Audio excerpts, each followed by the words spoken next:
Assalamualaikum warahmatullahi wabarakatuh. Saya Muhammad Daiyawawin akan mempresentasikan metodologi studi Islam yang berjudul Sejarah Pemikiran Agama dan Doktrin Kepercayaan Agama. Sebelum dari itu, kita bertanya, apa sih itu agama? Pada umumnya, kata agama diartikan tidak kacau, yang secara analitis diuraikan dengan cara memisahkan kata demi kata, yaitu A artinya tidak dan gama berarti kacau. Maksudnya, orang-orang yang memeluk agama dan mengamalkan ajaran-ajarannya dengan sungguh-sungguh tidak akan mengalami kekacauan.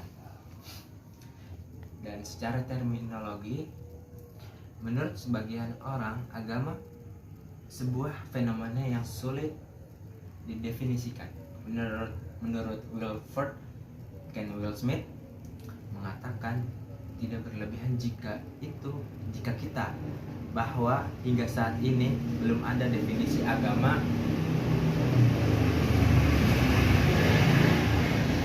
yang benar dan dapat diterima. Beberapa ahli pakar seperti Karl Marx mengatakan bahwa agama adalah keluh kesah dari makhluk yang bertekankan hati dari dunia yang tidak berhati, jiwa dan keadaan yang tidak berjiwa. Bahkan menurut pendapat pula bahwa agama dijadikan sebagai candu masyarakat. Sebagian pemikir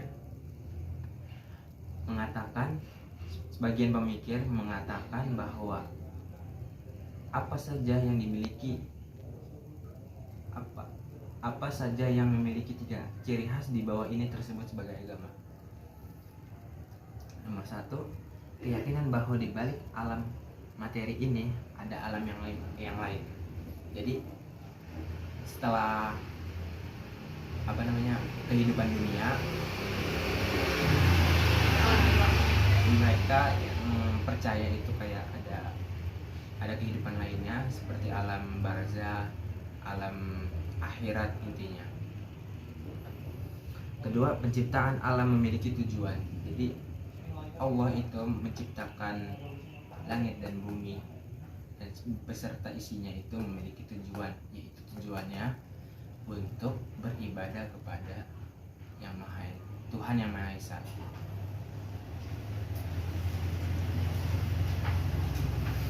Yang ketiga, alam memiliki konsep etika. Jadi kalau anda semua ini yang tidak beretika dan hidupnya lempeng-lempeng aja, kayak tidak ada bermoral dari apapun yang itu, maka hukum alam akan menggerus itu semua.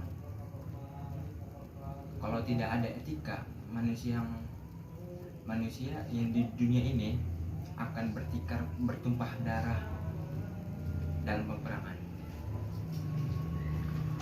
Dan ada 3 faktor manusia memerlukan agama, yaitu 1.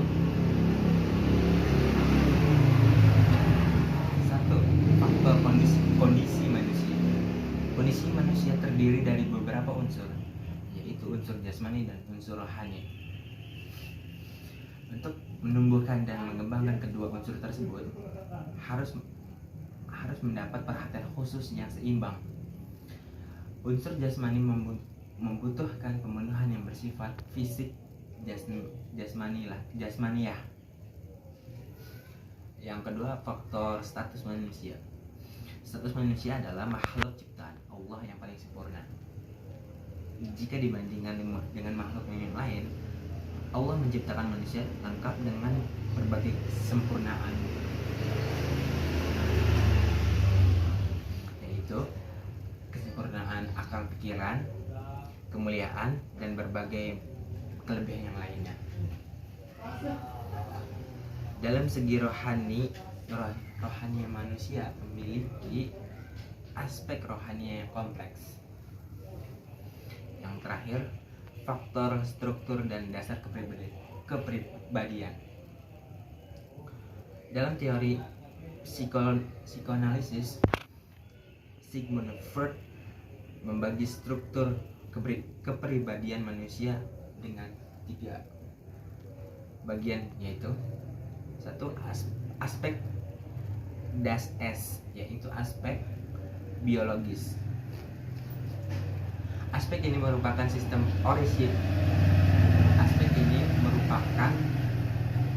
yang orisinal dalam kepribadian manusia yang berkembang secara alami dan menjadi bagian yang subjektif yang tidak mempunyai hubungan langsung dengan dunia objektif.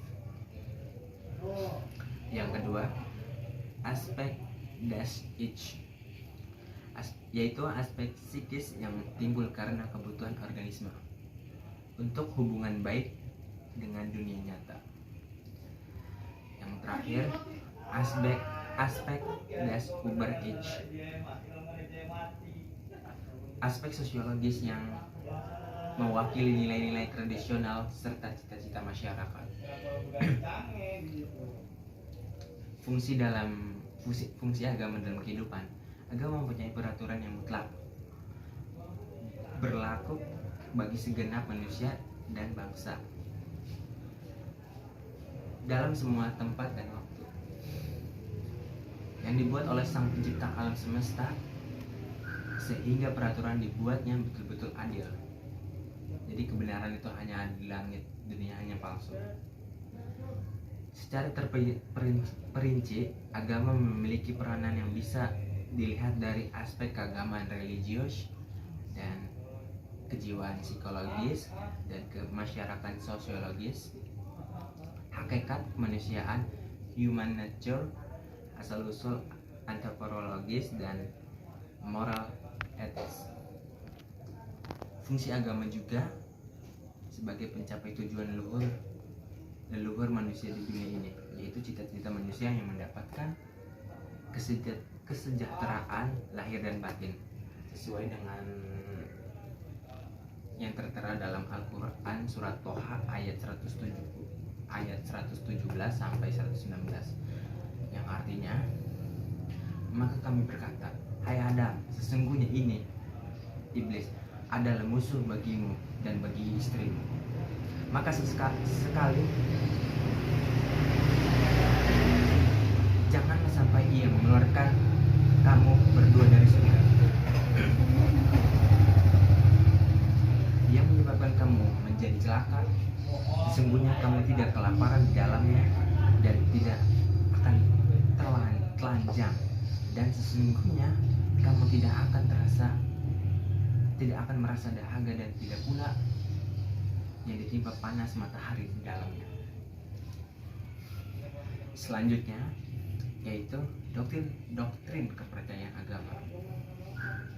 Doktrin adalah ajaran norma yang diambil dari wahyu Allah Subhanahu wa taala yang diturunkan Tuhan, bisa diartikan sebagai pemikiran filosofis secara mendalam yang mengandung kebenaran yang mutlak, yang sudah tidak bisa diganggu gugat dan bersifat mutlak. Pembuktian adanya Tuhan dengan pikiran, manusia telah diberikan nikmat oleh Allah, yaitu akal pikiran yang membuat kita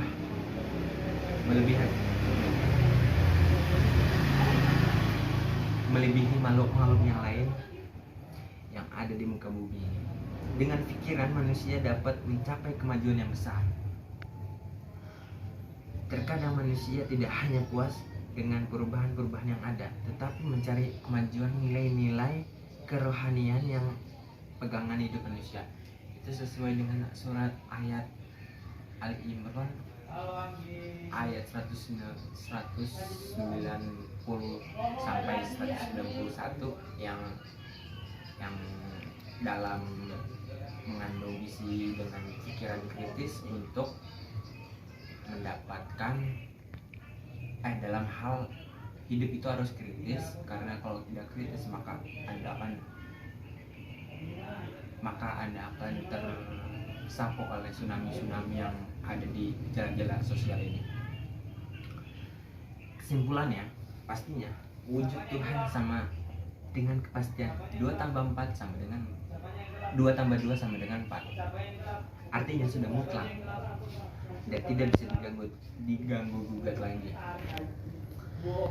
Karena kita juga tidak boleh dan tidak bisa mengatakan bahwa Allah bukanlah Tuhan kita. Bagaimana tidak? Karena sudah sangat jelas sekali bagi kita umat Islam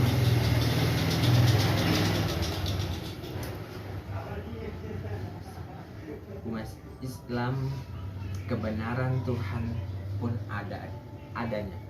Banyak sekali penjelasan tentang Allah dan kebesaran di dalam Al-Quran. Aspek-aspek doktrin kepercayaan agama. Iman kepada Allah. Wajib kita untuk percaya dan beriman kepada Allah karena Allah itu Esa. Tidak ada seorang pun yang bisa memiliki sifat sepertinya. Allah telah menganugerahkan akal pikiran kepada umat manusia yang tentunya dalam ruang lingkup yang terbatas.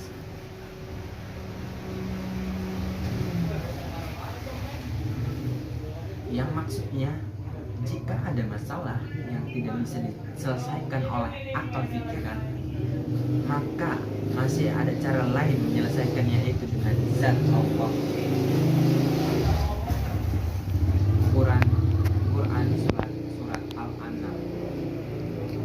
Kedua, iman kepada malaikat dan rasul Allah. Malaikat dan makhluk gaib tidak tampak kasat mata, bukanlah jenis wanita ataupun laki-laki. Malaikat adalah makhluk yang diperintahkan Allah untuk mengerjakan tugas dan perintahnya. Kita percaya bahwa malaikat itu selalu mengelilingi kita dimanapun itu.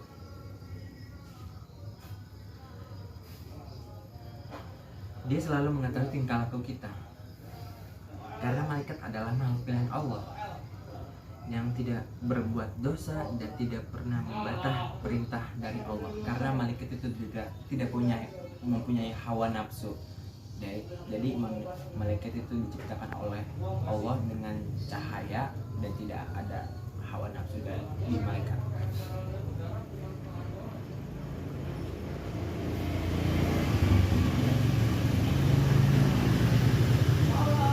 Doktrin Islam mengajarkan bahwa setiap orang Islam beriman kepada Rasul yang diutus oleh Allah Subhanahu wa Ta'ala. Secara bahasa adalah orang-orang diutus. Artinya ia diutus menyampaikan berita rahasia, tanda-tanda yang akan datang, dan misi dan atau risalah. Secara terminologi, Rasul adalah orang yang diutus oleh Allah Subhanahu wa Ta'ala untuk menyampaikan kepada umatnya. Dan ketiga, iman kepada kitab Allah. Kitab-kitab ini diartikan sebagai ketetapan hukum perintah dari Allah yang diturunkan untuk manusia sebagai pedoman hidup di dunia. Dalam kurung Al-Quran, kita selaku umat manusia wajib percaya kepada kitab-kitab yang diturunkan Allah, karena di dalamnya terdapat peraturan yang larangan bersumber dari Allah.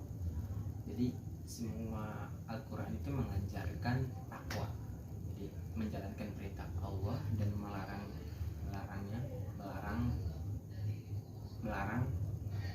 tidak menjalankan larangan-larangan